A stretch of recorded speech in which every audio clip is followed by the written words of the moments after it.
ఈరోజు ఆవకాయ చూపిస్తాం మీకు. దానికోసం ఫస్ట్ మామిడికాయలు తీసుకొని మంచిగా వాష్ చేసుకొని వాటర్ పోసి పెట్టుకోవాలా.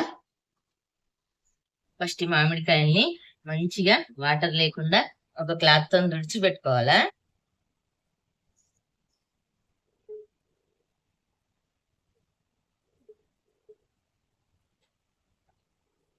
ఇప్పుడు ఈ మామిడికాయ కోసుకున్నాను. చిన్న ఇలిపిట తీసుకొని చాకుతో కట్ కావు కాబట్టి ఇలిపిటతో నేను కోస్తున్నా.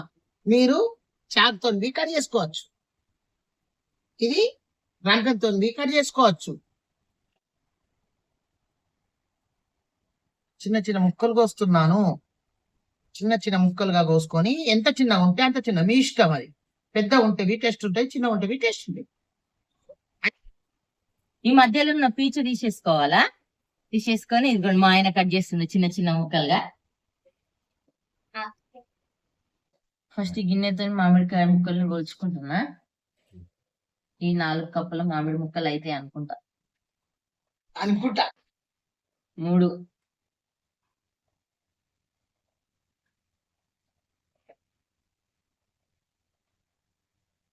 4 అయినాయి, కొన్ని ఎక్కువ ఉన్నాయి. ఒక గిన్నెలోకి తీసుకుంటున్నా. 4 కప్పులకి 1 కప్పు కారం వేస్తున్నా.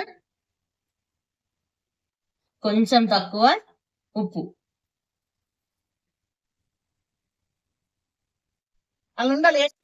2 కప్పుల నూనె పొడి వేసుకుంటున్నా. కొంచెం ఆవ పొడి వేసుకోండి, ఎక్కువ వేస్తే చేదుగా ఉంటుంది. నేను కొంచెం వేస్తున్నా. ఒక 20 వరకు వెల్లుల్లి. ఇవన్నీ వేసుకుని మంచిగా కలుపుకోవాలి. ఇప్పుడు ఇవన్నీ పొడులు మంచిగా కలిసేటట్టు కలుపుకొని పక్కన పెట్టు. ఇప్పుడు ఆవకాయ తాలింపు కోసం ఆయిల్ని వేడి చేసుకోవాలా. 2 కప్పుల ఆయిల్ని తీసుకుంటున్నా, వేడి చేసుకోవాలా. ఆవకాయ కోసం పల్లి నూనెనే తీసుకోవాలా. పల్లి నూనె అయితే టేస్ట్ ఉంటుంది ఎక్కువ. ఇప్పుడు ఆయిల్ వేడైంది కదా, జీలకర్ర 1 స్పూను, 1 స్పూన్ ఆవాలు, కొన్ని మెంతులు, ఒక 10 వెల్లుల్లి కొంచెం లైట్ గా దంచుకున్నా అంతే. ఇవన్నీ మంచిగా ఫ్రై కానివ్వాలా. ఈ ముక్కలలో ఒక 1/2 స్పూన్ పసుపు కూడా వేసుకుంటున్నా. ఒకసారి కలుపుకోవాలా. మనం రెడీ చేసుకున్న ఆయిల్ ఉంది కదా, దీన్ని చల్లారిన తర్వాత మాత్రమే ఈ ముక్కలలో పోసుకోవాలా.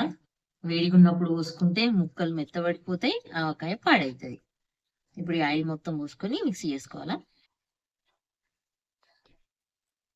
దీన్ని మంచిగా మిక్సీ చేసుకొని ఒక 2 రోజులు మంచిగా ఊరనివ్వాలి. ఊరిన తర్వాత ఇంకా టేస్ట్ బాగుంటది.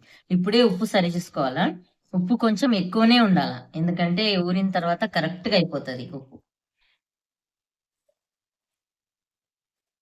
ఇప్పుడు నూనె ఇట్లా తక్కువైనట్టుగా అనిపిస్తుంది, కానీ మంచిగా ఊరిన తర్వాత కరెక్ట్ అయిపోతుంది.